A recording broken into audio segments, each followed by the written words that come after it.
L'Église catholique fait mémoire de saint Hyacinthe, de sainte Jeanne de Lannou et de sainte Claire de Montefalco. Saint Hyacinthe. On se souvient de Jean-Paul II en la fête du saint de Cracovie, la ville dont il fut évêque avant de devenir pape. Hyacinthe naît en Silésie vers 1190. Il était prêtre et chanoine de Cracovie quand, venu à Rome, il rencontre saint Dominique qui vient de fonder le nouvel ordre des prêcheurs. Jacek, son nom en polonais, après une solide formation à Rome, est désigné pour aller établir l'ordre dominicain en son pays natal.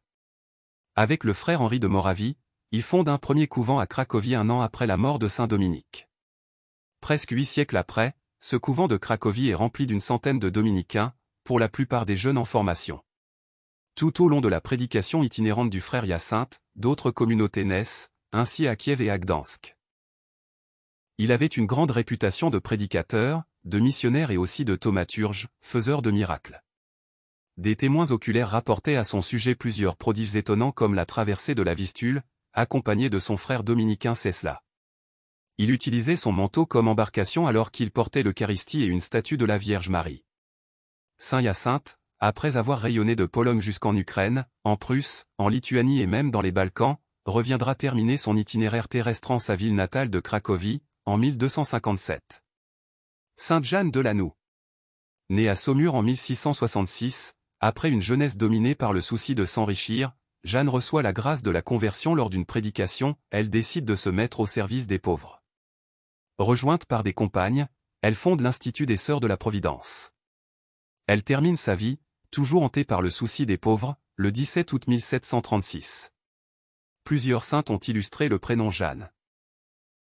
On fête Jeanne d'Arc le 30 mai mais on peut également célébrer les Jeannes le 30 août et le 12 décembre. En hébreu, Jeanne le Seigneur fait grâce. Yohanan. Sainte Claire de Montefalco. Abbesse de l'ordre des ermites de Saint-Augustin. Élevée très chrétiennement, elle fut très tôt désireuse de se donner à Dieu totalement. Clara de Montefalco très tôt, elle rejoignit sa sœur dans son couvent et elle ne le quitta plus, marquant ses journées par la prière et de nombreuses austérités. Comme leur communauté était pauvre, elle allait mendier dans les rues, restant parfois des heures sous la pluie, à attendre un geste de charité de la part des passants. Choisie pour être leur supérieure, elle exerça cette charge avec beaucoup d'humilité et une grande attention à la vocation spécifique de chacune des sœurs. Elle connut bien des tentations, mais aussi des moments de rencontre mystique avec le Seigneur. Saint Hyacinthe, Sainte Jeanne de Lannou, Sainte Claire de Montefalco, priez pour nous. Évangile. Je ne suis pas venu mettre la paix sur terre, mais bien plutôt la division. Alléluia. Alléluia. Mes brebis écoutent ma voix, dit le Seigneur. Moi, je les connais, et elles me suivent. Alléluia. Évangile de Jésus-Christ selon saint Luc.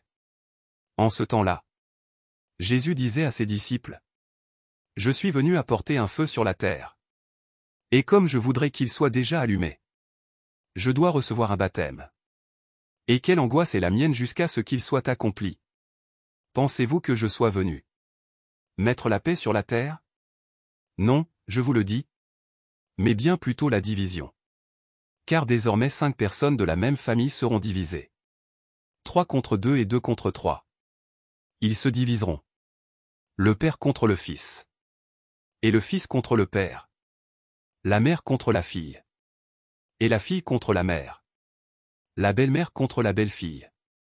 Et la belle-fille contre la belle-mère. Acclamons la parole de Dieu. Louange à toi Seigneur Jésus.